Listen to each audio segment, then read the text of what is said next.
So again, if you have any questions, please type them into the question section of the GoToWebinar menu, and we will try to get them answered before the end of the webinar.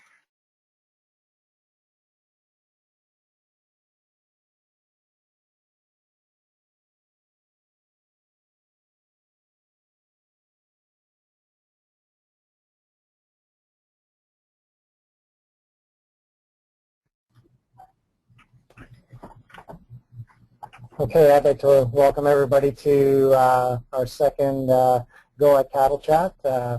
We are, I guess, having a little bit of problem with getting Dr. Roy Lewis on, and we're working on that. So, but that's okay because Tod Wallace from MAFRI is our first speaker, and we're talking about a couple things today. We're in a situation where we're tight feed.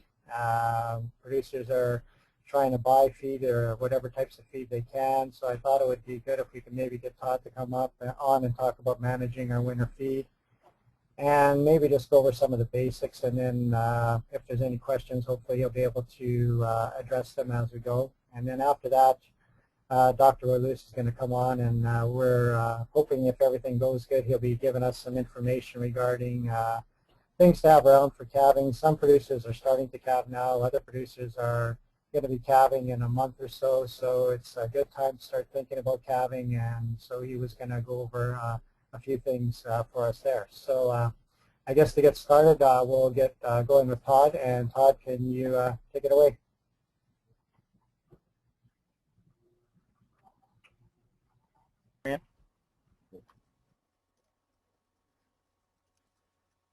Thanks, Lionel. Can you go ahead, Tod. On your end? We can hear you and we can see your presentation. Go ahead when you're ready. Thank you very much. Well, it's a pleasure to be here today. Definitely, you know, this is the time of year that we want to take a good look at the feed supplies that we have left in our inventory, and as we go further into winter here, obviously this cold snap has got the phones are pretty active with producers and what they should be feeding and not be feeding, and so it was great timing that Lionel asked me to come and talk with you today on managing your herd and winter feed supply. So without any further ado, I think we'll get things going. You know, I can't press the point enough, you know, the importance of feed testing. I know throughout our extension run all fall and to date, we've been pushing the notion that we want you as producers to get out and feed test the feed supplies that you have. This year has been a challenging year for us as feed supply is gone. We've had the drought in certain parts of the province, and of course the ongoing flooding around the major lakes. So what we've been seeing on a lot of the feeds, especially the forages that have been coming back all fall, they've been extremely high in fiber, and as a result, you know, the more fibrous the plant, the less nutrients that are available for uptake by our animals. So by seeing the high fibers, we're seeing the crude proteins and the TDNs of the world depleting as a result. So we can't stress it enough. You know, feed testing is very important. Get to your MAFRI Go office, and they will give you the guidance to take a proper sample on an allotment of feed stuff that you're maybe worried about or have some questions on, and bring that sample in. You know, give it to the Go office. They will prepare the sample, get the necessary tests that will give us the analysis of the feed in question, and then we can build a ration from there. But with feed testing, you know, definitely it's very, very important. We want to evaluate the nutritional quality of all feedstuffs that we might be using in our inventory because it's very important that we need to meet the nutritional requirements of all the classes of cattle that might be present on the farm, whether it be your cows, your bulls, your feeders, maybe some stuff that, you know, definitely some animals that are maybe behind the 8 ball because of the short pastures, and we need to feed them accordingly to get them back up to the weight gain that they need to be to carry on in their production cycle. You know, if we really look at nutrition, we can really mitigate a lot of health issues as well. If they're good nutritional health, they're definitely going to be a lot more healthier as we go through these trying times when the temperature falls. Definitely some different feeds have been around. We're seeing a lot of molds show up in some of the feeds, and of course there's toxins out there you know, that we might want to be worried about as well. I know early on in the fall we were quite concerned with a lot of the nitrates that were popping up in a lot of the feed stuff. So you know, we can help you out and get those feeds tested and analyzed accordingly. Also, you know, with the short feed supply, guys are bringing in some feedstuffs that they maybe never even heard of before or even used before, such as you know, a sunflower screening or some byproduct feed that we may need help and just see exactly what the nutrient value of that feedstuff is. And at the end of the day, you know, it can save you money either by reducing overfeeding or underfeeding. Obviously, if we're underfeeding, you know, our animal health isn't what it should be, and as a result, our production is going to be compromised and can eventually turn into less pounds on the calf, which is definitely hurts our pocketbook. So once again, I said, you know, if you go to the MAFRI office, get those feed tests sent away, and then we can get back to feed tests, and basically it gives us a good indication of what's going on as far as nutrients in that feed supply. As you can see by this particular test, you know, it's a hay test. Basically, dry matter usually stays the same, but what we're more concerned with, like I said before, is the fiber. You know, as fiber goes up, your crude protein level goes down, and as a result, the TDN will go down as well. As you can see by this particular feed test, this particular barrel allotment, we had 12% protein, and it's running at around 54% energy. So it's an average feed stuff, the relative feed value of around 80%. So, you know, it just gives a good indication when we're balancing our rations what type of feed stuff is at your particular farm or ranch. Body condition score is still, you know, I can't beat my chest about body condition score. It's so very, very important, especially when we have, you know, some challenging pasture seasons where maybe our animals are a little bit below condition of what they normally be or would be. So as a result, we need to feed them even more accordingly to the weight gain that they're gonna need to get above their production cycle. So, you know, that cow condition at the start of winter definitely has a major effect on the amount of quality of feed that's going to be required by that beast throughout the winter. So body condition score, very, very important. And as you all know, you know, if she starts into that winter a little bit behind the 8 ball and in a body condition score of about 2.5 or below, you know, it takes a lot longer for her to recover to get to that average weight gain that we need, especially once it starts to turn colder. You know, those thin cows, they basically need to gain weight throughout the winter. You know, and how are we going to do this? Well, we need some good quality forage, and you know, you definitely got to keep it in the back of your mind that you're going to have to supplement some energy along with that via some grain or pellets, because just a hay bale alone will not meet the demands of that cow as she continues to get further along in her production cycle, you know, more specifically to late gestation and early lactation. Here's basically, you know, the scale of body condition score, as we all know, is from 1 to 5 here in Canada. You know, we want those cows at around that 3 to 3.5. That's sort of my goal as a nutritionist. As you can see from the picture indicated on the screen, these are a body condition score 1, and you know, these are real life pictures taken out of you know, operations that we've been traveling around through the province throughout the years. And you know, a lot of the times, you know, what I can't stress enough, even we've had some recent calls into the office here where producers, you know, you get caught up in your day-to-day chores, and you just don't see that your cattle are depleting in condition. So you really got to take a second look and really take a hard look at those animals and just try and find the average condition of the herd and balance accordingly. And you know, you got to be pretty anal about it. I would definitely ask one of your neighbors, or even get a MAFRI staff person, or even somebody from industry to come out and take a second look at those cattle on your ranch and just see that they are, in fact, the body condition score that you think they are. Here's a score of 3. You know, this girl, she's got a little more condition on her. She's happy. She's healthy. You can see a little bit of muscle definition throughout her rump and rear. So you know she's in that average condition. Okay. This is a cow we were in the province just last week. This producer called us.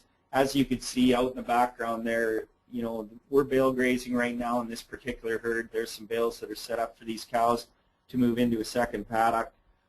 Their water source is snow, and you know, as a result with the bales, we finally did take some tests of the bales, and we found out that yes, just like the rest of the results we've seen in the fall, you know, the fiber's high and the nutrients just aren't there that typically they are. You know, when chatting with this producer, he thought his cows were in pretty average condition. He was happy with the way they looked.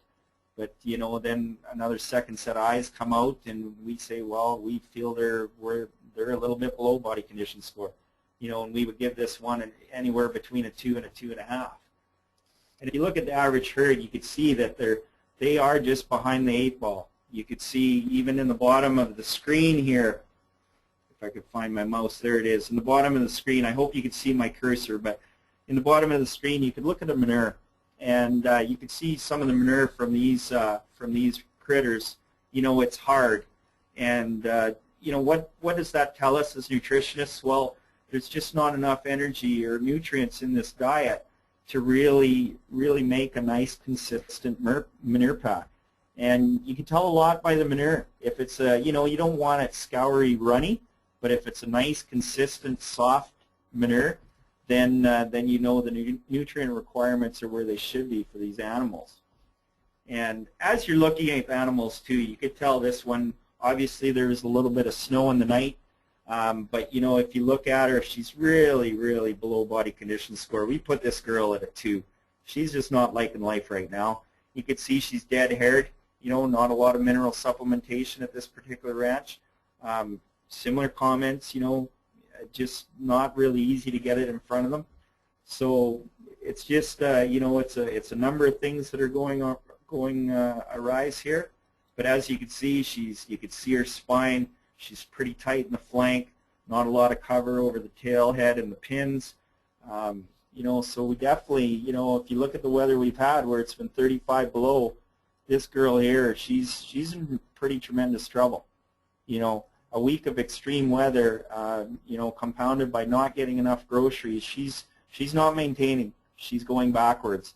And, you know, unfortunately, you're not going to see any wrecks during the event.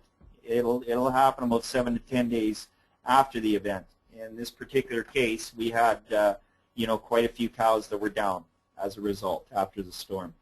So I can't stress it enough. Body condition score is very important before we can even think about balancing a ration. So now we'll get into a little bit of nutrition, just the basics again, just getting everybody you know, accustomed to what we deal with and what we look at when we're balancing. You look at the energy requirements of mama cow, you know, the early to mid gestation, you know, you could probably say her requirements around that 50%. As we get further along in the production cycle, the energy requirements go up, as we all know. So late gestation, we want it pretty close to 60, and then when we get into lactation, we want it batting at around 65% TDN in that overall ration for that mama cow. Crude protein, definitely requirements go up as well. We start at 8 during the maintenance program, and then late gestation 10. The most demanding time for that cow is about 12.6. Now protein, even on a hay bale, you know, most days we're going to meet requirements for protein. Where we're really limited is those energy factors. You know, the best hay bale in the world, you could probably get maybe at around 60% on any given day. So as you can see, once we get into lactation, the hay bale won't meet all the demands of that cow. But of course, it's dependent on when you're calving too. A lot of the conversation today that I'm depicting is probably anybody that's calving in that March area. Okay. So if we look at this, I brushed on already, but you know, if you look at a lot of the energy and protein content of some of the more common feeds that we have to us here available in Manitoba, most of our alfalfa hays, you know, run anywhere from 16% and up, you know, 22%. I've seen some hay this year. And TDN, like I said, usually around that 60%. So it just doesn't meet the demands of a lactating cow as far as energy go. Grass, we know it's not as nutrient value stricken as the legumes. Will run around 10% crude protein and 55% TDN. So as we further go down the line, you can see alfalfa silage. We could get up there into some proteins around 18%, 60% TDN. You get into your grains, barley grain and corn. Basically, that's your two highest energy sources that you have available to you. Barley's probably more common in Manitoba here. Proteins usually in that 10 to 12% mark, and your energy is at 82, 83, somewhere in there. If you get corn grain, you could get as high as about 86 or better. And then canola meal, a lot of the meals like canola meal or soybean meal, we buy them for protein. Energy is adequate, but unfortunately there's so much protein in those meals that we can't use them as an energy supplement. We got to balance for the protein, because we can't have too much excess protein in that diet as well. So you look at the needs, as nutritionists, before we go into balancing, there's 6 main things that we need to worry about. Energy is the most important to me, just because, like I said earlier, protein, we could usually get what we need out of our feedstuffs for protein, especially in the cow diets. But energy is always something that we've got to keep in the back of our mind, because there's not too many sources out there. If we're down in the sunny south, then you could get some access to some canola oil or tallow, but in the winter months here, you're pretty limited. You could get them at a feed mill, but try and feed them is very, very challenging here in Manitoba. Salt, very, very important as well. Salt intake, different times of the year, their demands go up. Vitamins and minerals, very, very important throughout the whole year, but more specifically through the winter months, because it's sometimes challenging to get them ingested by the animals. A lot more easier if we're into a TMR. And of course, water, very, very important. A lot of producers are licking snow, but there comes some trial and tribulations with that too. There's got to be a lot of it, and you don't want it crusty, or else you're going to be running into problems there as well. So we're going to keep going here. In the interest of time, I'm going to leave these slides for you. It just gives more explanation of energy. We know it's the fuel that drives all the performance of our animals, so energy is very important. Protein, you know that the building blocks. There needs to be adequate protein in all your diets. The microminerals, your cal-phosphorus ratio needs to be at a 2-to-1 at most of the cycles throughout the year. And a lot of you producers are feeding that. We'll get a little more specific as we get into our rations. The microminerals, the key ones to me are the ones that I describe as probably your precursors for the most important involvement as far as reproduction goes, and that's your zinc, manganese, and copper. Okay, and the others they're definitely required, but they're not as much a concern as those 3. So vitamins and minerals are very, very important, and we'll get into that in a little bit. So when we're feeding our cows, basically you definitely need to determine their supplemental needs.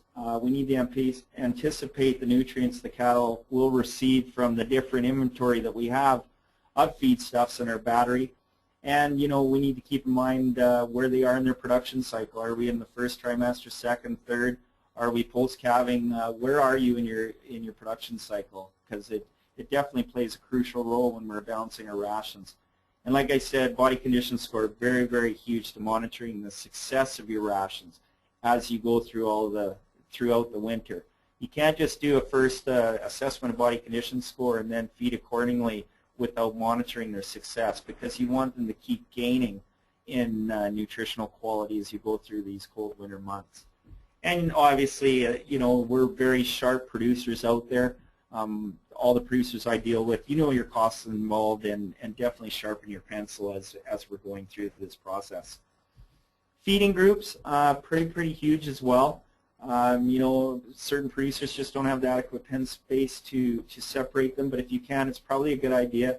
The mature cows in pretty good shape, you could have them in one group, and then your young cows or your older cows, you could probably put them in a group by themselves too, or anything that maybe has some health issues or just maybe just a little bit lower in body condition score, you can keep them into one group and maybe ramp up a nice increased plain and nutrition ration for them.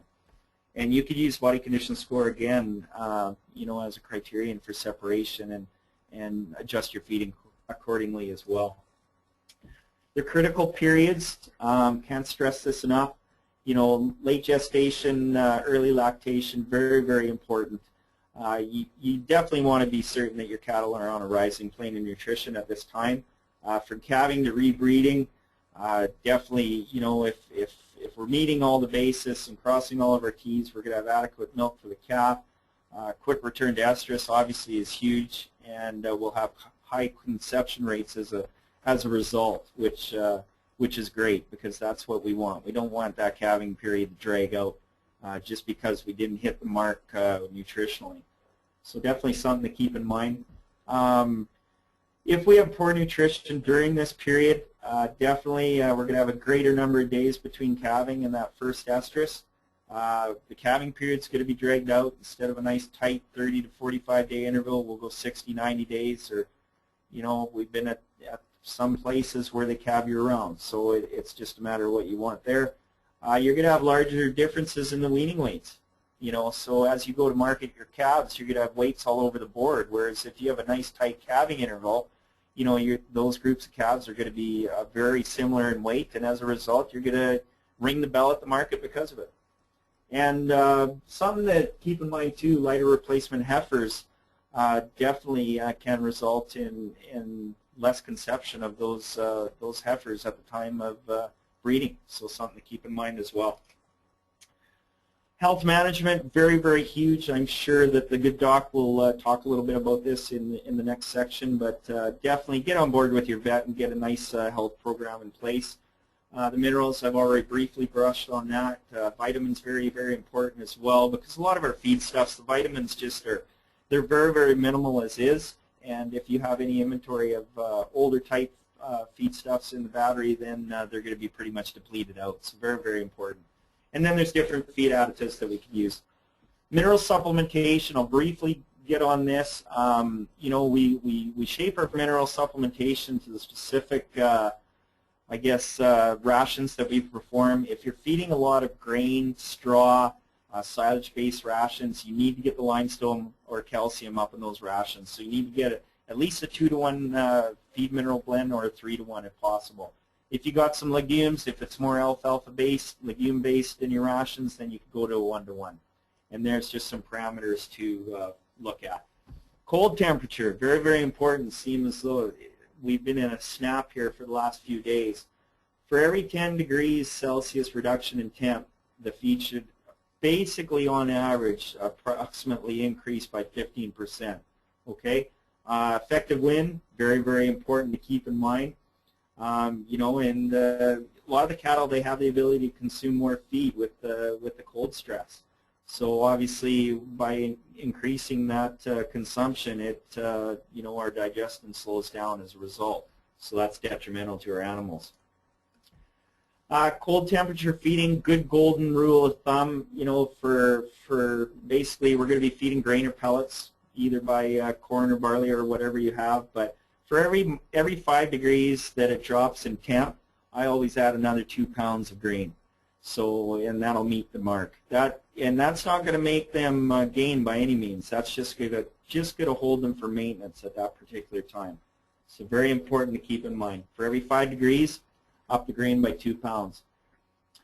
Now this time I want to talk a little bit about low quality feeds. I know as you know, we've been going through the winter here, the hay supply is exhausted, and a lot of producers are feeding straw this year. And I've got a little bit of experience with feeding straw. We've been doing it for about 25 years. So you definitely, it's not just a matter of throwing the bales out and walking away. It's a daily event that you have to monitor your success and pay attention to detail when you're doing this. So they can consume a lot more feed than they could actually digest. We all know that. So impaction is definitely on our mind. You know, if we process the feed, it will increase the intake. So the potential for impaction will actually rise when the temperature drops as well. Okay. A lot of what we've been hearing out there. A lot of producers are feeding molasses on their straw this year. So we've took it upon ourselves. We've had some tremendous support from both industry and our MAFRI staff, where guys are pouring molasses on their bales. So we basically wanted to see, for our own sake, what the analysis were going to tell us on those bales. So if you could see in this particular allotment, here's an oat straw bale, basically ran around that 4% protein that they normally do, and the TDN's around 50%. Now that TDN is relatively a little bit higher than we're normally accustomed to. Most straw bales run around 45%. But this year, with the extreme heat, a lot of nitrogen fixation at the plant, we're seeing the TDN's up a little bit. Okay? So what we saw after we poured these bales with molasses, you could see in the top part of the bale, 6.9% crude protein, and the energy went up to 55%. Now as we tested down the bale, so we went to mid, as you could see the protein dropped to 4 and the TDN dropped to 52%. And then at the bottom of the bale it dropped even more, so we went to almost where it was before we started, and the energy was up a little bit. So on average we did get a little bit of bang for our buck. But this is where it causes concern for me as a nutritionist, because if you don't have those animals separated into their feeding groups, right, we all know who's going to get the best mouthfuls of that bale, i.e. up top here. It's going to be the boss cow. And usually the boss cows are in pretty good shape as it is. So she's going to get the majority of the nutrients, and then as we go back and what's left of the bale depletes, then you know who's going to be eating after that. The more timid, the nutritionally challenged animals, the skinny little 3-year-olds, they're going to be left with this. Okay? And we all know, we've already discussed what it takes for maintenance of an animal, and she is far below maintenance. So that's where we're going to run into trouble, right? So you got to be, it's one of those things where it's buyer beware. You know, have faith in the professionals that are telling you how to feed this stuff. Maintenance, possibly you could get by with molasses and straw, but as we get into the late gestation, it is definitely an issue where they're going to be declining in nutritional value. And as a result, you're going to be behind the 8 ball once we get into lactation. Okay. Just to further more about this, we had some molasses on barley straw, and we saw the same sort of things. You know, the crude protein was basically higher. Crude protein and energy were higher at the top of the bale, and as we got through the bottom half, or the middle and the bottom half of the bale, the nutrients did deplete. And some of the things that we've been hearing out from producers is that a lot of these bales that have been poured with molasses, it soaks all the way through, and it's good at the top as just as good as it is at the bottom. So what we're seeing with our results is that that is very not true. Okay, so something to keep in mind for sure. So at the end of the day, on average, with all the testing that we did through all of the province with molasses and straw feeding, on average we saw a bump in crude protein from 1% to 2%, about 3% on our energy. Okay, so if we use our default values, you know, and I know our straw is a little bit better in quality this year than other years, but if you use the default values at 4% and 45% TDN, you're barely making it with maintenance, let alone anything else. Okay, so something to keep in mind. The Calvites balancing ration, I just thought I'd throw a quick slide in on this. This is what we use to balance all of our rations for our producers. So far to date, we pumped out over 300 rations for a lot of the producers in the province. And for sure, if you're wondering about anything, or if you're wondering about changing anything, or just even feeding in or entering in the feedstuffs that you're feeding right now to date, we could take a little snapshot and just see if you're meeting requirements and weigh that against the production cycle of your animals. Okay, and we could punch out different rations of different feedstuffs. You could see here that we've got 5 different rations right now. Anything from straw feeding to hay feeding to silage to grain and straw to whatever you want, we can put into the ration. And you know, wherever she is in her production cycle, this is a late gestation ration, and on the next slide here, here's a lactation ration. Whereas you can see, if you have time to go back, you can see the differences. you know, we get into lactation, we're taking out the straw, we're putting in better quality feedstuffs. Some instances, you know, producers want to feed either a good second cut alfalfa or get some grain in there and keep them up on inclining through lactation before they get grassed. Just a couple of things to note after calving, more specifically lactation. You know, the requirements go up, so you need to pay attention to detail, take care in consideration to the energy and protein.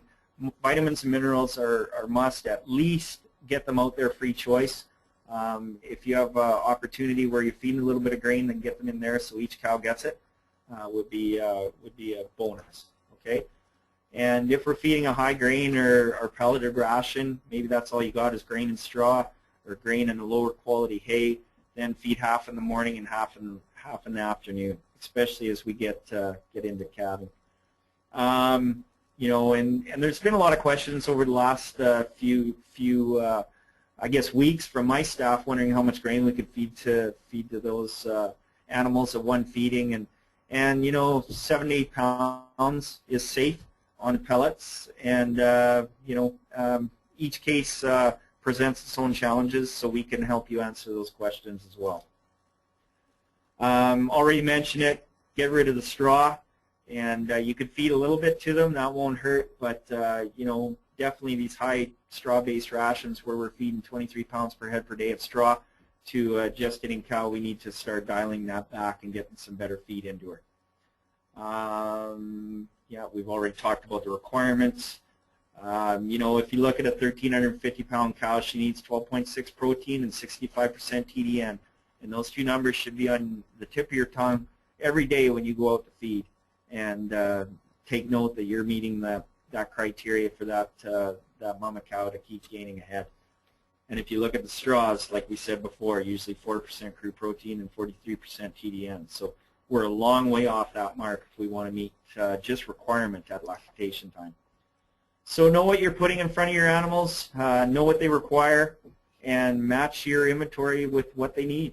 And if you don't have it, instead of your cows going backwards and hoping to get by throughout the winter, you know, sell something or whatever you have to do to get the supplement or supplemental energy or protein that you might need to get those cows through the grass. Okay? And, you know, just don't be content with the ration once you get it made. You might have to adjust it, you know, based off body condition score, the appetite of the cattle, changes in the weather, maybe a different feed source coming in. And you definitely want to watch with anything that might be moldy or just raises a flag. Once we get those calves on the ground, then we can get those problem feeds into those cows, but something to definitely take note. So with that, that's basically everything I got today. It was a quick and brief rundown, but at this time, Linda, I'd love to entertain any questions that might come around. Okay, Todd, I have a couple of questions here. First one is, I am looking at purchasing sunflower screenings for my cow-calf operation. Is this something that can replace grain? It can. A lot of producers in the southeast have been feeding sunflower screenings right now. Nutrient value on sunflower screenings will run anywhere from about 15 to 20% crude protein. Energy can be variable, and it depends how much trash and stalks are in the sample. So you definitely need a test done. Generally, they're around 50%, 55% energy. They can get up to around 65, depending on if they are conventional versus oilseed. Okay, so that's something to keep in mind too. The other issue that you need to be aware of with sunflower, well, there's two, but the other issue with sunflower screenings is pelletability can be an issue. They can be a little bit bitter, and they are a bulky feed and a little more fibrous, so it presents challenges on intake as well. The other flip of the coin, we've seen some samples of sunflower screenings where the fat content has been pretty high, almost 20%.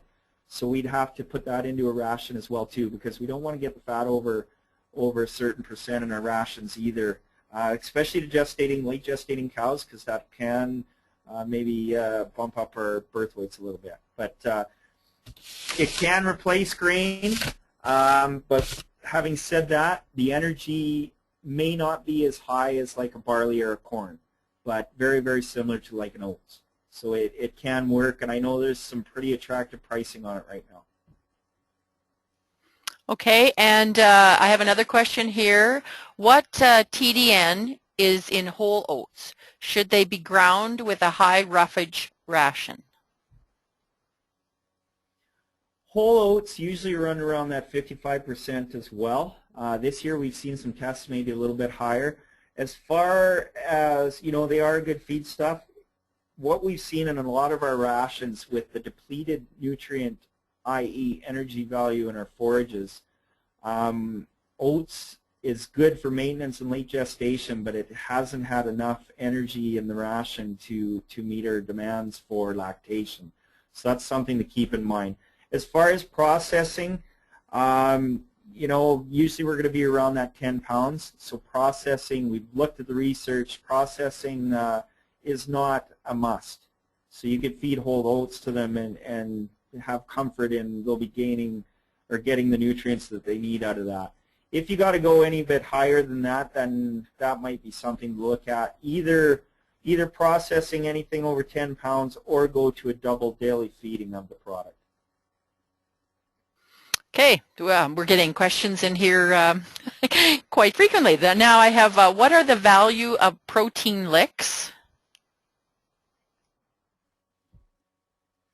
Protein licks vary. There's lots on the market.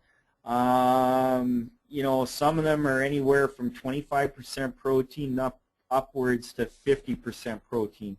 So I guess the take-home message there is have a good relationship with your supplier, because there's just not one set spec for those. There's so many different ones on the market and so many different ones being sold at the distributors that you really need to do your homework with them and study the recommendations. Once you have the specs of a certain product that you might want to try, I would definitely encourage you to come to your local MAFRI Go office, sit down with your FPA, and we will try and help figure it out for you. Okay, I have a question here. When you're talking about cold temperatures, are you talking about the temperature on the thermometer or including the wind chill? That is a very good question. We actually take into consideration both because, you know, what we do is we balance our rations. Our default for most of our rations is minus 15 on the Cow Bites program. So what we'll do is we'll look at that. If it's, say, it's minus 20, you know, like I said before, we'll add 2 pounds of grain into that. And we've actually got a chart for wind chill. So if, say, that the wind chill is minus 33, then we'll do the math and add the grain into the ration accordingly to combat that wind chill. Obviously, there's some other, you know, if they're in a pen or if they're in a barn or if they got good windbreak, then we'll adjust accordingly. But if they're in the bald open prairie on a bale grazing system, then we'll take that wind chill into consideration for sure. Okay, I have one last question here, Todd, and I think if some more come in, we'll maybe send them on to you. But absolutely. Okay, on feed test results, the higher ADF, NDF results, are those factored into the TDN values? Yes, that is almost like a twofold question, but the ADF is basically, that ADF value is how we figure out TDN. So obviously if ADF goes up or down, it's going to affect the value on the ADF, or on the TDN rather. So they're inversely related. Like as we see, like the TDN, the NDF value or the fiber values, when we're seeing high fiber values come back on any analysis that we do in forages, we're seeing the TDN and the crude protein go down as a result. And we just, as producers, you would expect that. You know, the higher the fiber in a particular feedstuff, obviously the digestible nutrients go down. Todd, I actually I think that Pipestone, or Pilot Mound, pardon me, has some producers in the office, so they have a few questions, and one of them is one of the producers wants to know about Suite Pro. Yes.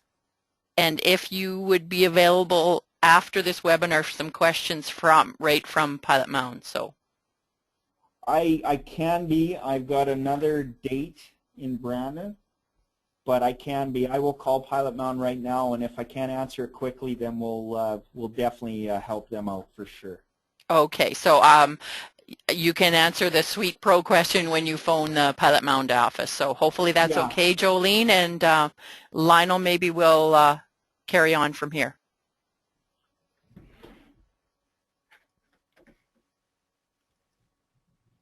Okay, well, thanks a lot, Todd. A lot of really good questions came out of that presentation, and I guess we can see why, because we've got a situation where it's been cold and producers are tight on feed. I don't want to take up too much time, so I want to go straight to Roy. Roy, if you can hear us, Linda, can you set him up, and we'll get into Dr. Roy Lewis's presentation on some calving tips. So take it away, Linda.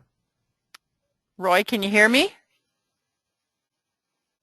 Yeah, unfortunately, we've had some problems with, and I think it has to do with Merck computers. If you remember the last time we were getting kicked off,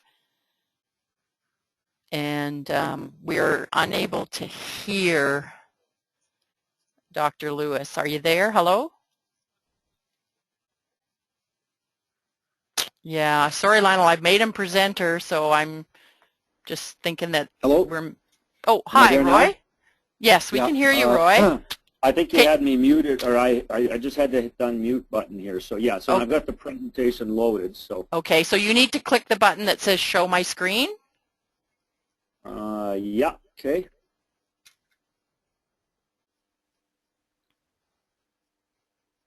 Okay. I've done that. I've done that. Yeah. So I could just. You can close your browser and just open your presentation, or just open your presentation and go ahead. I'll just go open the presentation. So that's visible, is it? Yes. Okay. So you go ahead and do your presentation. Okay. Well, thanks, Linda, and thanks again for MAFRI for inviting me. Good time of year to talk about calving tips, and they wanted me to talk a little bit about equipment for the calving barn.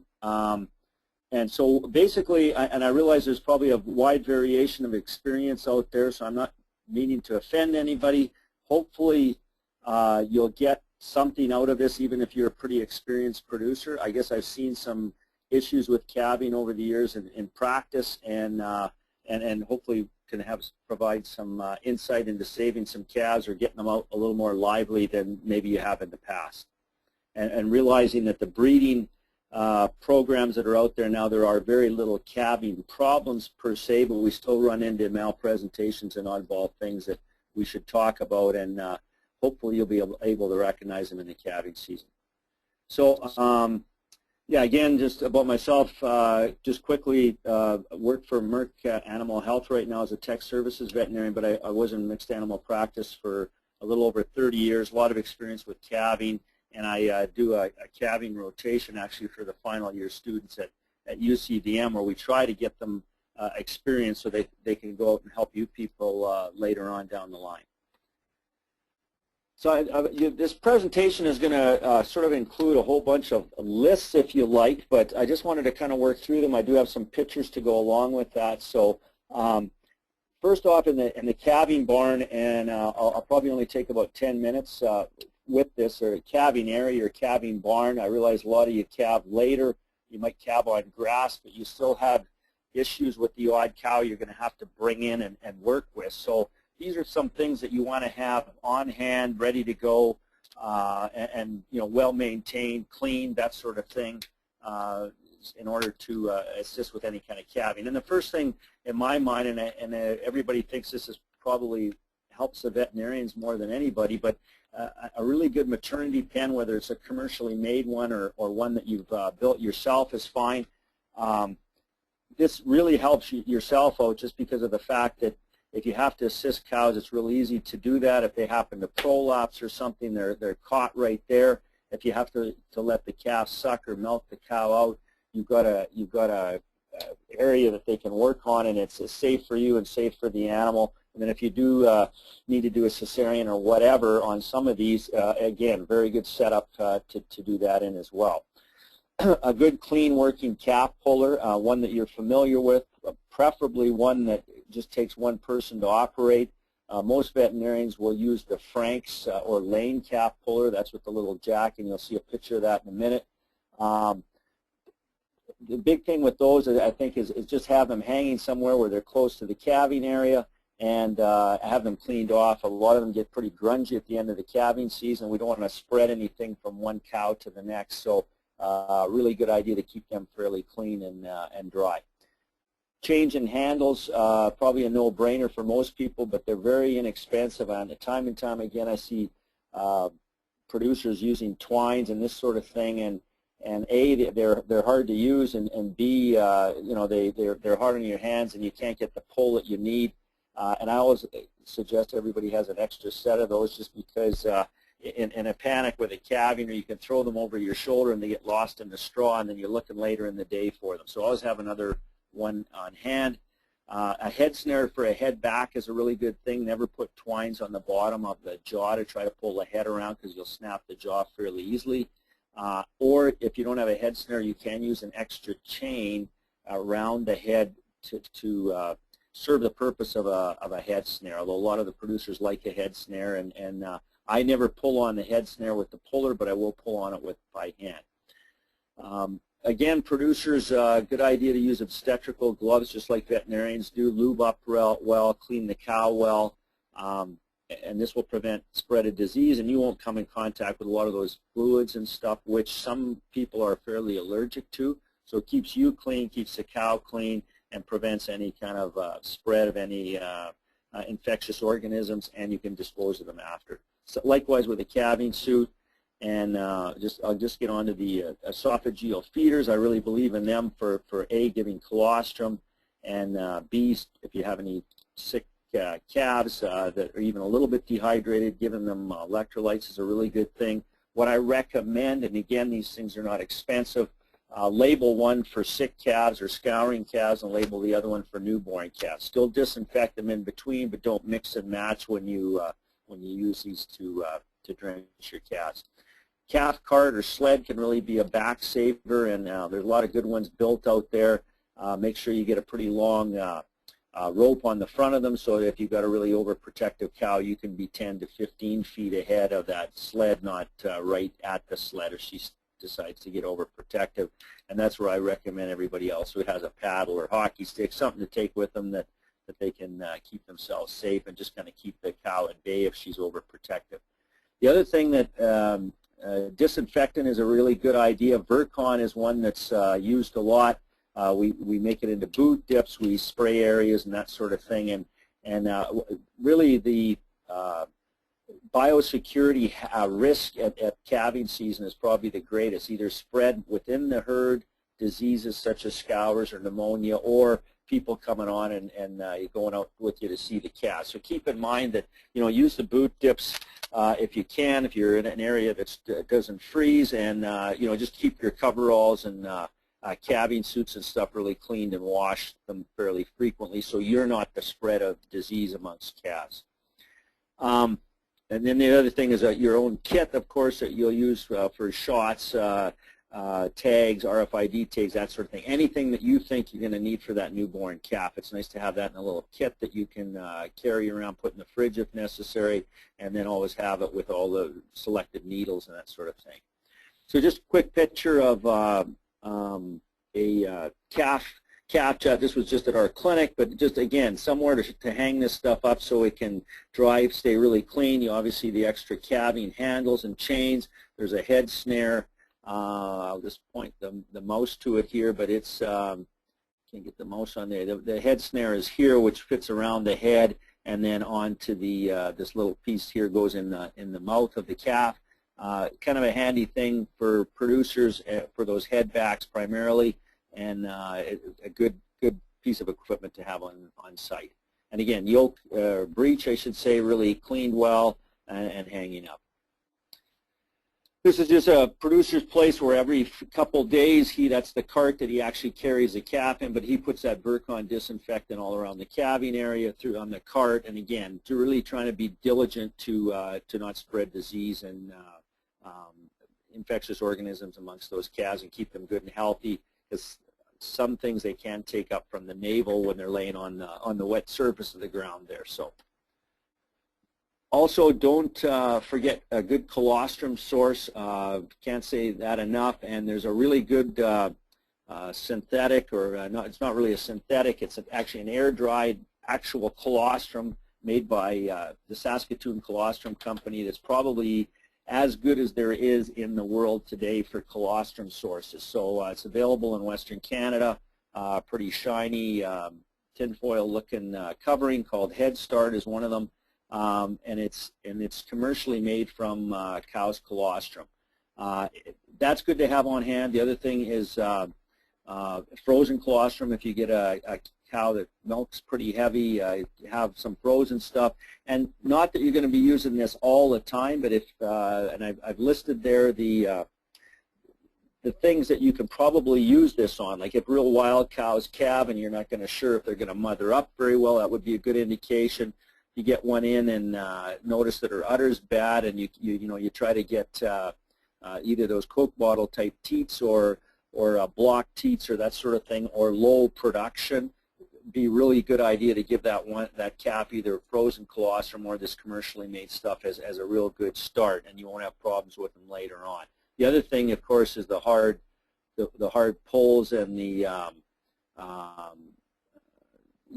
twins, that sort of thing, difficult bursts, slow bursts, that sort of thing. Always a good time to give them extra colostrum. It's also a really good thing, again, if you've got a good maternity pen and have to get a cow in, she's in there, you might as well milk her out anyway. Make sure the calf gets colostrum, then you can check her teats out, make sure there's not any other issues. Pretty easy, little bit of labor, obviously, but I mean, quick to do if they're in a good maternity pen and safe for you as well. So this is a picture of a, just gone over it here, picture of one of those esophageal, the ones we use at the clinic. We like these a lot. You can hang on to them. They automatically kink off so you're not pouring fluid in when you're trying to pull the tube out. It's got the little bulge on the end of the tube there that you can feel going down the calf. Some producers are pretty scared to use these things. I think if you've got any worries, have an experienced guy show you how, or a lot of the times in the clinic we'll actually demonstrate for the producers when we're on their place how to use it, and then there's usually no issue over drenching. So again, some pictures now, just the obstetrical gloves. You can see lots of either lubricant in the case of a tighter pull, or a lot of sterile or surgical soap. And why I suggest surgical soap is it's made to go on mucosal surfaces, which would be like the inside of the vagina and stuff. They're non-irritating. If you use any kind of household detergent and stuff, it's going to be real irritating to that vaginal tract or the reproductive tract of the cow. So these surgical soaps are made to be somewhat mild and yet very useful at destroying bacteria and stuff. So use them whenever you can. This is just a quick picture showing kind of setting up the puller. And again, I think the big thing here is you want to get these things set up. This cow's standing. We want to get the breech on properly. Just be really familiar with how this works. These are a one-person operation because usually you are by yourself. But if the cow is well restrained, there's no issue with it. We've got double chains on the calf's legs, so we don't cause any problem. And I will be readjusting that breech up closer under the cow so that there's no issues with, so that it's a little bit easier to pull and we can get the right angle type of thing. That's adjusted a little bit low right now. And you see the other mistake I've made there is I'm using OB gloves, but I usually have an elastic or something holding them up over my calving suits so that you don't get wet and soiled and cold. Again, showing a little better position here. This is kind of a trick I use. I use the handles quite a bit on the pullers. Some people don't. They just use the chain. Either way is fine. I just find the handles, I can kind of adjust one leg or the other if I want. Again, the breech is put up a little closer under the cow's vagina there, and the double chains will prevent, not to say that you're going to do them all the time if it's just a hand pull or something, but it's kind of handy if you get into a little tighter pull. You will not cause any problem to the legs if you've got them double chained versus single chained. That's where the broken legs and stuff can occur if the pull becomes a little more difficult than you anticipated. The other thing I think producers want to do is again, work with the contractions of the cow. Some have a tendency to pull, in my opinion, too fast. I think you've got a fair bit of time at this stage, and you can work at stretching the vulval lips of that cow out so that that head will come through. I always like to make sure I can get my hand over the top, and then there shouldn't be any issue. That calf, you can just kind of work it out slowly. You've got the double chains on there again. The puller can be your best friend. A lot of people don't want to use them, but just think of it can save you a lot of grief. You can get that calf to a certain stage and kind of hold it there versus pulling by hand. You can wear yourself out if you have a few in a day. So it's a matter of not over pulling, but just realizing the strength that puller has and use it to your ability. I'm always usually checking the tension of the chains on just feeling the tension of the chains, because sometimes a person gets adrenaline gets going and you jack it a little too hard, and you can gauge the tension by the tension of the chains.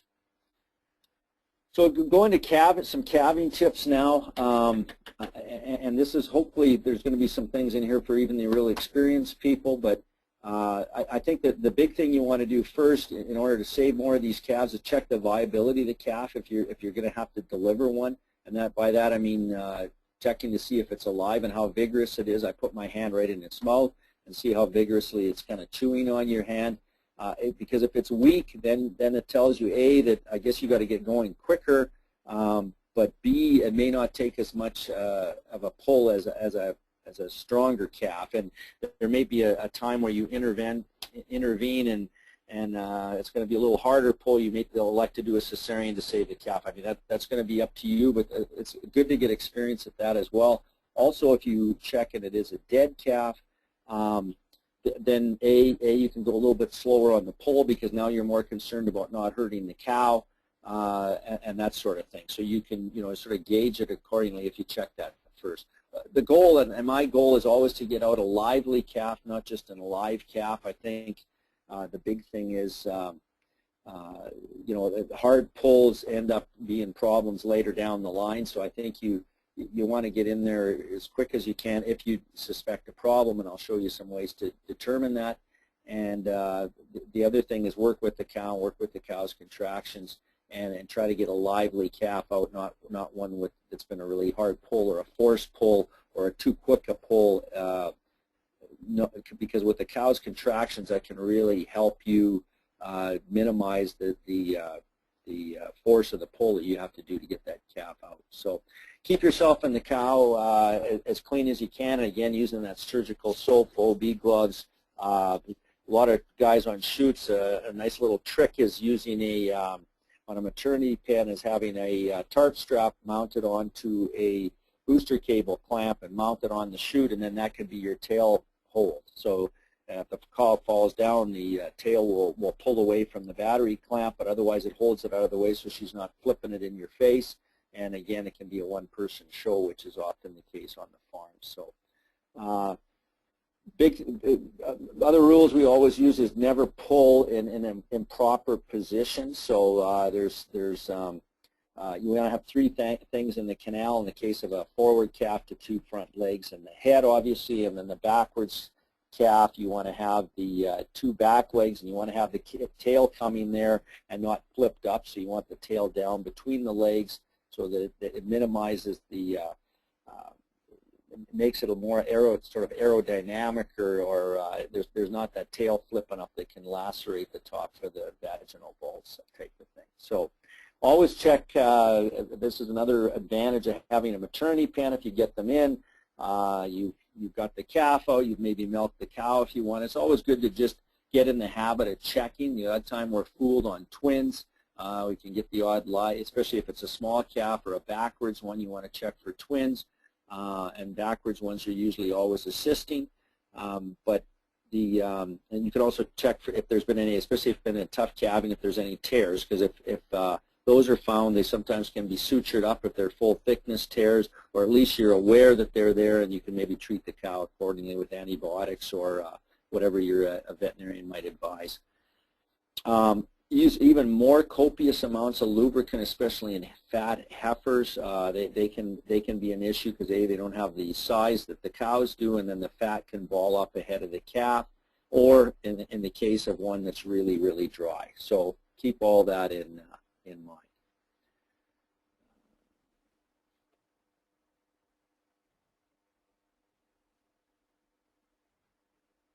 I think I missed a slide here, so I'm just going back to get it.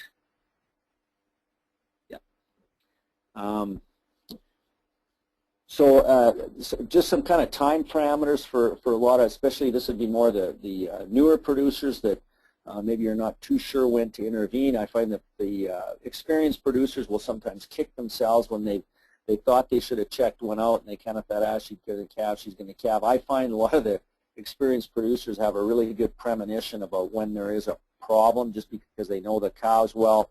They know this particular cow has never had any issues, and this year she's acting kind of funny, probably is a malpresentation or something like that. But the time parameters I use, and I kind of teach the students this, is basically if you've got full-fledged straining in cows for about an hour or an hour and a half in heifers and no visible progress, probably should check them out. There's something wrong, because there should be, they may not have calved yet, but I mean the water bag should be presented, and in the front feet you should see in the head and that sort of thing as a normal progression happens. But if it's over that time frame, I think it's just good to jot the time down or make a mental note of it in your head when that cow is calving, and then know that maybe it's been a little too long, she should be checked out.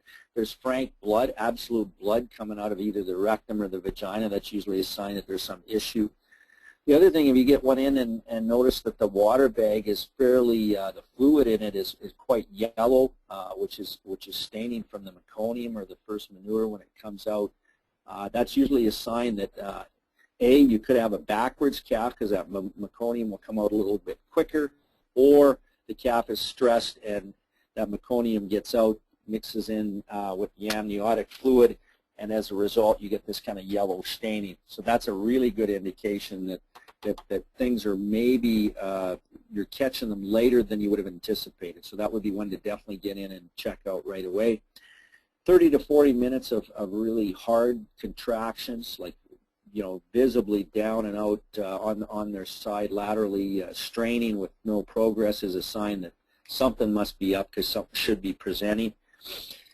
We always want to assist a backwards calf, and I mean the easiest way to tell that is the dew claws are pointing skyward, or they can usually get those back legs out, although not all the time. Sometimes they're pointing up and hitting the top of the vagina, and that kind of stops the cows from straining. So if there's ones that are a little longer getting going, that could be the cause. But if it's a backwards calf, you want to be there, just because if that cow is a little, some of them can have a backwards calf by themselves. Most can't without a little bit of assistance. If they do get it halfway out and then take a little bit of a break, of course, the umbilical cord is broke and that calf is trying to breathe inside, and you're going to have a stillborn calf typically. So that's always a good thing. Get them in and help them out, again, with the good maternity pens and areas to catch them. That should help you. A cow that's, and this is, again, the experienced people I'm sure can relate to this, but a cow that's sort of just uneasy, doesn't look quite herself, and it's been going on for too long, as in a few hours, and then this kind of nesting behavior that they do a lot of times to try to find a place to lay down. They really won't settle down and get going. That usually is an indication that there's something wrong, and if your intuition is telling you this, it's probably good to get them in.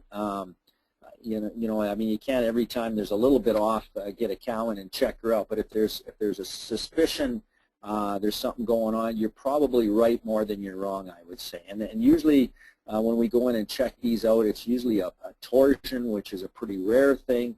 And just for some of you may never feel this, basically even for the experienced cattleman, you may have never had one in your herd, but when you go in, it is kind of like taking your hand and running it down a corkscrew. The cow is kind of opened up, but it's twisted, so it's kinked off, and you can get to the calf, but you kind of have to flip your hand around, and there's bands of tissue running each way. That's usually a sign that's a torsion, and usually that's a veterinary thing in the sense that we can sometimes straighten them by rolling the cow or flipping the calf with some experience, or in some cases then we've got to go, we can't get it, we've got to go to a cesarean section. So, and it's the same with breeches. I think it's just a matter of, as it says down below, recognizing your limits. Breeches being a backwards but a tail first calf, so in other words the back legs are pushed forward and the calf is presented butt first. We get some of these in twins, probably more of them in twins than anything, but there are some singles that come with breeches. Those are generally corrected by a veterinarian, primarily because if you're not very careful bringing the legs around on these things, the leg will, the hoof will lacerate the bottom of the uterus and make a hole in it if it's brought around too forcefully. So some of the experienced producers in the breeches on twins where the calves are kind of small can get them, and I mean, basically the idea is you turn them into a backwards calf and then pull it normally like a backwards calf. So with all those things, just kind of recognize your limits. I always tell the producers that, you know, if you're making progress, carry on, but if it's 15, 20 minutes and you're not getting anywhere, you know, maybe there's an experienced neighbor that can give you a hand, and if not, phone your veterinarian and they can definitely come out and help you, just because there's going to be a time lag for them coming out as well.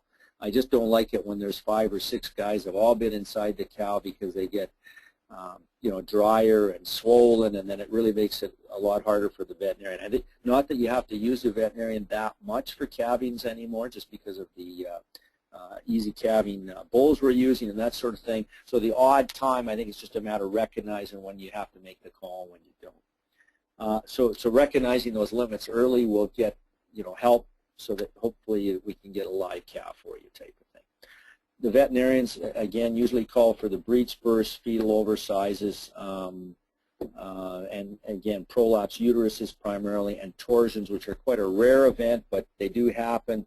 And we've seen everything from 2-headed calves to the schistosomus calves, which are inside-out calves, which are non-viable calf, but usually we've either got to do a cesarean or a fetotomy and cut them out in pieces. So those are the times when you may call a veterinarian, but it's not going to be that common anymore for regular calving-related things. And a lot of you are pretty experienced at the feet back, the head back in some cases. I want you to just kind of recognize, too, that with a head back or a foot back in a heifer, there's a very common, that's very commonly associated with fetal oversize. So in other words, all 3 things are coming out right. They kind of hit the pelvis. There isn't enough room, and either a foot deflects back or the head deflects back. Cows, generally, it's just a matter, they've been presented that way, and it's a matter of correcting them, and you can usually get them out. But heifers, a lot of times, those are the ones that will give you trouble. I think I probably should be going. I'm not. Linda can come on, but I've got a couple videos that I had just on a regular. And I guess the other thing that Tod mentioned, you know, talked a lot about nutrition in his talk, which is great. And I think you're kind of banking on those cows trying to hit calving at about that body condition score 2.5 to 3.5. So you want to be in that kind of 3 as an average. So 2 is too thin. 2.5 is just there. 3.5 is just on the outside, because if you get to 4, they're probably too fat.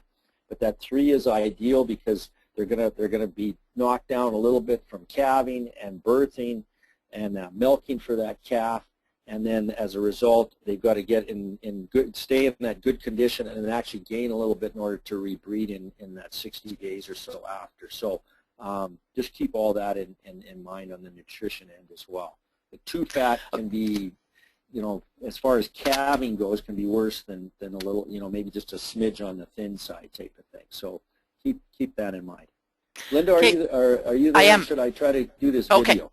No, Roy, we can't. The bandwidth that's allowed, Okay. they would just end up seeing a Okay. black screen. So if you want to send me the link Okay. to those, I can then forward it to everybody that's on the webinar at this time. Okay. I do have a couple of questions here. Okay. So, you know, if we can go through these as quickly as possible. We're not supposed to go too much longer, but do you have any recommendations for treating naval infections? Yeah, naval infections, and one of the things, and I mentioned about disinfection and all that kind of stuff, keeping the calving environment clean will really help with naval infections. I find more purebred guys get them just because they cycle them through the calves through pretty warm barns. But as far as treatment goes, I guess the first thing is determining if it is a naval infection, because there's other things like hernias and stuff that look like a naval infection that aren't. So you want to make sure that they've got the infection or the sore abdomen when you grab that navel, that they're pretty sore. You probably have to talk to your veterinarian specifically about what they use. I could just sort of tell you at our clinic we use a product called Resflor, which is a fluoromphenicol, and it's got banamine in it. So we usually will give a non-steroidal anti-inflammatory for the pain, and then antibiotics long-term broad spectrum. But none of the antibiotics will have it on the label just because naval infection isn't a super common disease, but that's what we recommend. But I point you towards your veterinarian. They've probably got certain, and maybe a different antibiotic in your area that would be effective, but one like that, I'm sure. Okay, is there a value in giving an ADE shot at birth? Yeah, the AD&E is still, I think, a valuable thing, especially in the cows that calve really early. That the AD&E has probably gotten out of use. Probably BSC got us away from that, from doing a lot of those things. In our area, commonly the producers will give a selenium shot, and it's the same in Manitoba's deficient in selenium.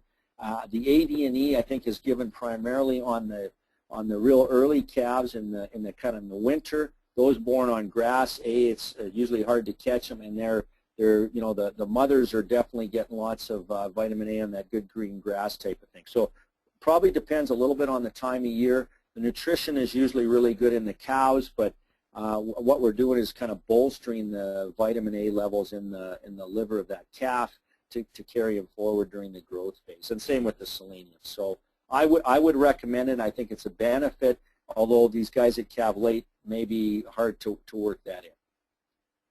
Okay, as I mentioned before in Todd's presentation, we have a number of producers that are in Pilot Mound, and just one of the producers had a calving tip that maybe you should calve in May and June. So did you want to comment on that, or? Yeah, I'd love to comment on that. And I wouldn't disagree with them for sure. I think what happens now, we've got calving season is really varied in our area, primarily because, again, the purebred guys like the early calves, so they can raise these bulls to go out at a little over a year of age to breed. So that's why they calve then. May and June, I think, is great. A few of the issues are probably that if there is a calving issue, you don't see it quite as quick. Again, that's sort of the nature of the beast a little bit, but the nice thing is they're spread out. You don't have near the scour issues, and if the cows calve pretty easy, that's not a bad thing. So I think all of those time frames have their place. More and more are probably getting away from April just because it can get pretty wet, but January, February, some are still in that January, February, March, kind of a typical traditional calving time, but the ones in May, June, and mine too, I think you run into issues if you get into the summer, though. You can get heat stress on the calves, and they're just not big enough come fall and the winter hitting. So I would agree with them. There's nothing wrong with May, June. Okay, I have one last question here, Roy. What about the impact of small calves versus large calves? Example, 100 pounds or 75 pounds to 100 pounds. Yeah. Now I'm not sure what the question is. If they were looking more at weaning weight, I think right now with the breeding programs that are out there, we've actually been able to develop bulls that and cows for that matter that have not overly big calves, but they grow well and have great yearling and weaning weights. I think there's a minimum. I think when you get into these little 60-pound calves and stuff, and not picking on any of the breeds, but if you know, just kind of the instance of a longhorn calf, for instance, they get a little bit too small, and you sacrifice growth. On the flip side of that is if we get them over, you know, maybe not 100 pounds, these big cows now can easily have 100 to 110, but if we get up into the 115, 120, those calves never seem to be quite as vigorous, and I think you do run into more problems with them with, you know, sickness, scours, that type of thing.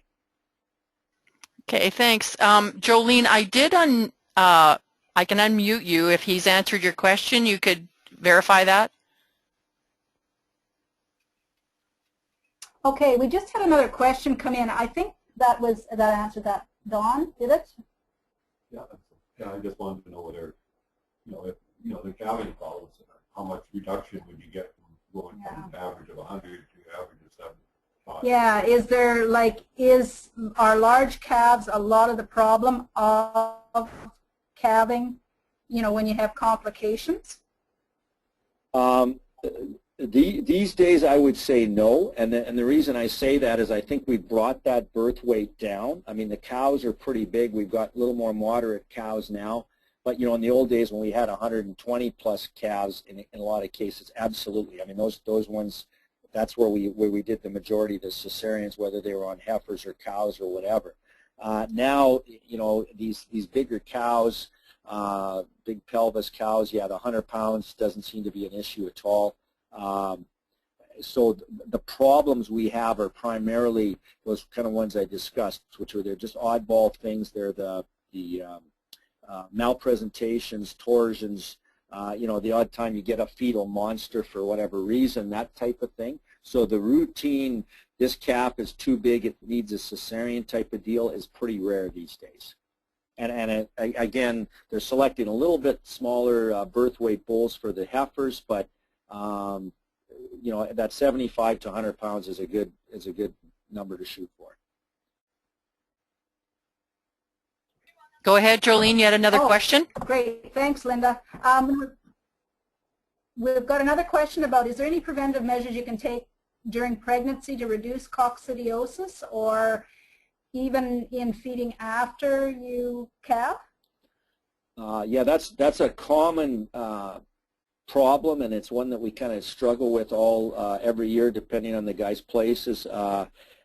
Some have had, the one thing I can suggest, again, working with your veterinarian, because this takes a little bit of fiddling around, but there are ways you can do to you know, cleaning the manure from the year before, so you've got a totally clean area for calving is great, and one that's probably stayed vacant over the summer and been dried out will desiccate and kill some of the coccidiosis, but the big thing is removing them. The other thing, decox is or rumensin is sometimes put in the minerals for the cows during the later gestation, and the whole idea is cows shed some of these coccidia, but they're not sick with it. So if we can reduce the number that they're shedding, it reduces the issue in the calving area.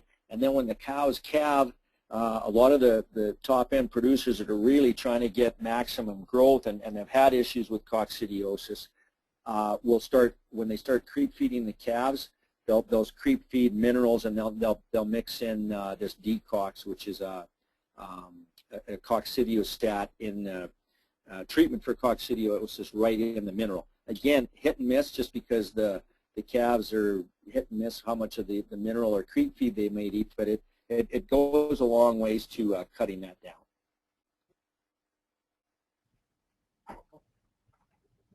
Okay, I guess with that, I think we've caught up on the questions, and I'd like to thank you, Dr. Roy, for coming on again. That was a great presentation, and again, a lot of good questions coming out of the presentation. So thanks again, everything worked well with the computer this time, and we heard you perfect, and the slides were great. So thanks again for being one of the presenters today.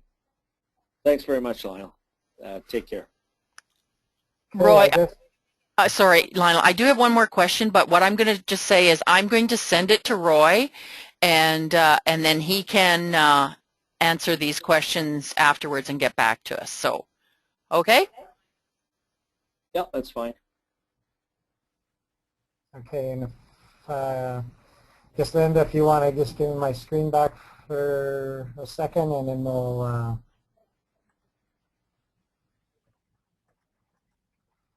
okay, well, I'd like to thank everyone for attending again. We had great attendance. We had really good questions, and that's what makes these meetings successful. So if you have questions regarding the webinars, this is the contact information for myself and Linda in the service office, and that's where the cattle chat was ran out of today. So if you want to get a hold of us or have any questions, these are our numbers. We also have other people in the Southwest and South Parkland that I normally put out. So these are the FPAs in Southwest and South Parkland, as well as Jane Thornton, our forest and pasture specialist in these areas. So if you have questions, you can get a hold of any of these people as well, and they can get you in touch with us. With that, our next webinar for Cattle Chat will be on February the 20th. We're hoping to have a good round of speakers again, so stay tuned for the agenda, and thanks for attending.